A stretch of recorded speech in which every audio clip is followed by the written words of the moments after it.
lycée Nelson Mandela à Nantes s'accueille pendant 3 jours l'action L'Europe agit en Europe. À l'occasion de rassembler des jeunes Ligériens et d'autres venus de Bulgarie, d'Italie ou du Royaume-Uni. Au programme, des débats et des rencontres autour de l'Europe. Éric Egon. Didn't have elections and now it represents freedom. Droit de vote, liberté de créer, liberté d'aimer qui l'on veut. Dans cet atelier, les idées se confrontent en français ou en anglais. Ce mercredi au lycée international Nelson Mandela se déroulait un temps d'échange entre jeunes Européens sur l'égalité et l'accès aux droits. L'objectif de cette rencontre, c'est aussi de se dire que parler de citoyenneté, c'est bien. Mais c'est aussi extrêmement important de la pratiquer, donc d'aller à la rencontre de l'autre. C'était une première étape d'amener ces jeunes Européens avec nous. Dans les échanges, dans les inégalités, ils sont quand même d'accord sur pas mal de choses. Même si, bien sûr, par exemple, pour le Royaume-Uni, on échange beaucoup sur la question du Brexit, sur l'euroscepticisme. L'accès à l'éducation, le droit d'apprendre surtout, quoi. Je trouve ça super intéressant parce qu'en fait, on m'avait déjà parlé de cette formation citoyenne. Je ne m'attendais pas à ce que ce soit comme ça.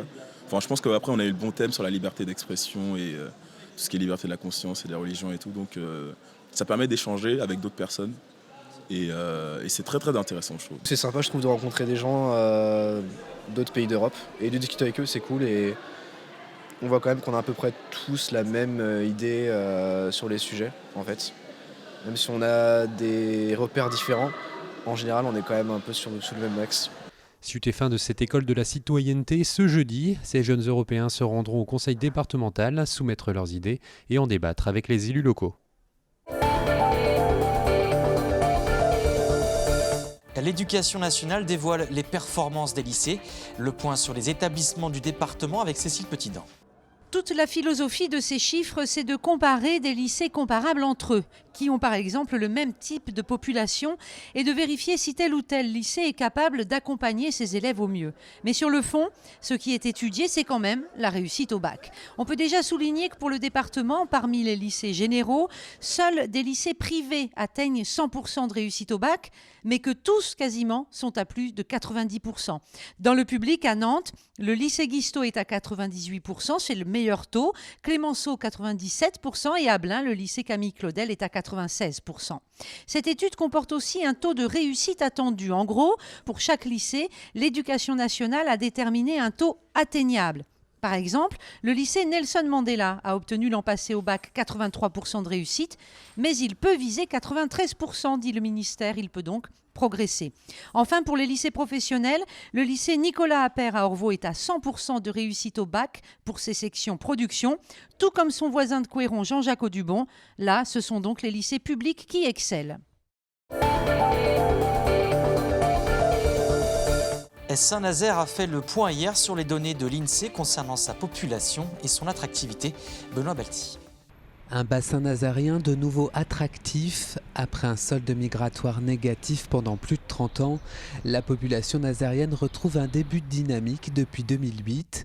On revient s'installer à Saint-Nazaire et ces nouveaux arrivants rajeunissent la population puisque 79% d'entre eux ont moins de 45 ans. Les raisons de cette nouvelle attractivité sont multiples. Attractivité économique avec la bonne santé des chantiers navals et de l'aéronautique et une attractivité liée au cadre de vie avec un centre-ville renouvelé et un littoral mis en valeur. Une population qui augmente donc, mais de plus en plus isolée. Le nombre de personnes seules a fait un bond de 86% entre 1990 et 2013. Parmi les plus touchés, on trouve les femmes et les plus de 80 ans. Les couples avec enfants ne représentent que 19% des ménages. Et comme la tendance générale, le taux de natalité nazarien est en baisse constante depuis plus de 40 ans. Du côté de l'emploi, la courbe du chômage s'est légèrement infléchie ces dernières années. Les demandeurs d'emploi ont baissé de 2% entre 2015 et 2017. Selon les premières projections, la population nazarienne devrait continuer d'augmenter pour atteindre 75 000 habitants en 2025. Un accroissement certes, mais aussi un vieillissement puisque 15 000 Nazariens auront plus de 80 ans en 2030. Une lourde défaite mais un soulagement pour le NRMV hier soir. Battu sèchement 3-0 par Ajaccio, les Nantais-Eurasiens sont malgré tout assurés de se maintenir en première division grâce à la défaite de Cannes à Poitiers. On a manqué totalement d'agressivité du début à la fin du match et si on n'est pas du guerrier du début à la fin, on sait qu'on va prendre une branlée et c'est ce qui s'est passé ce soir. On savait que de toute façon ce match-là, ça pouvait être un joker pour nous, donc on voulait vraiment essayer d'aller chercher cette place en play-off. Et en perdant ce soir, c'est plus possible.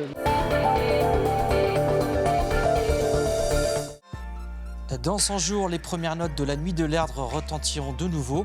Pour cette 19e édition, les Insus et The Prodigy sont les têtes d'affiche les plus connues.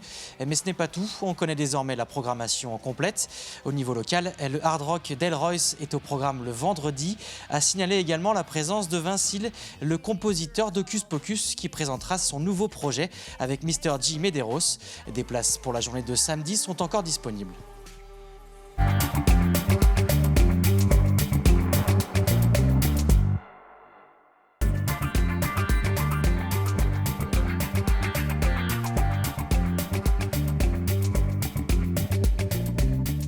Saint-Nazaire est assurément une ville de vélo parce que d'abord elle a une géographie, un relief relativement plat qui est donc très favorable à cette pratique. Historiquement aussi, rappelons-nous les images de la sortie des chantiers de l'Atlantique à l'époque quand tous ces salariés prenaient leur vélo pour rentrer chez eux, des myriades de vélos dans tous les sens. Et puis aujourd'hui encore, des actions pédagogiques et sportives, notamment menées par la ville et les associations en direction des scolaires et des plus jeunes qui sont très nombreuses et que nous avons vocation à valoriser.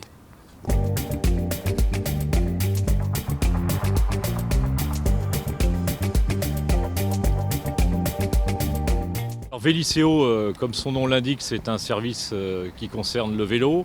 Pour avoir visité d'autres intercommunalités qui se posaient d'ailleurs à peu près les mêmes questions que nous, on a fait le choix d'un vélo assistance électrique en location longue durée.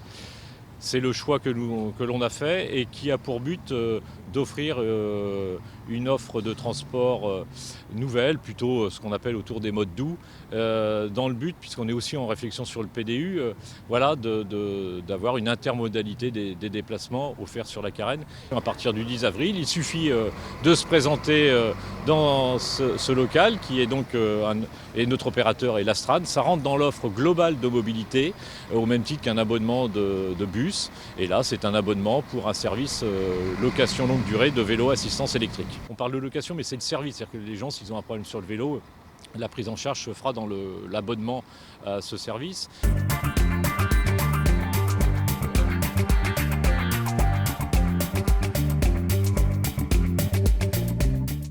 L'idée de la concertation, c'est de réfléchir tous ensemble à faire une meilleure place au vélo.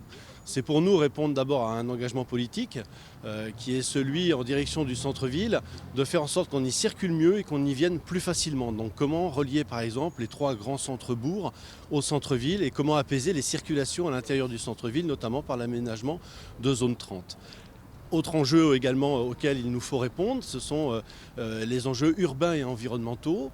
C'est la question de la ville apaisée où la voiture trouve sa juste place et n'est pas omniprésente. C'est la ville où également on peut concilier l'ensemble des modes doux, c'est-à-dire prendre en compte également la question des piétons. Et puis enfin, c'est la question de la qualité de l'air. C'est une question importante parce que Saint-Nazaire connaît des pics de pollution et on sait que la voiture, c'est un des plus grands pollueurs et que le vélo à côté, c'est au contraire très sain. Donc plus on pratique le vélo, moins on pollue la ville, donc mieux on améliore la vie de chacun.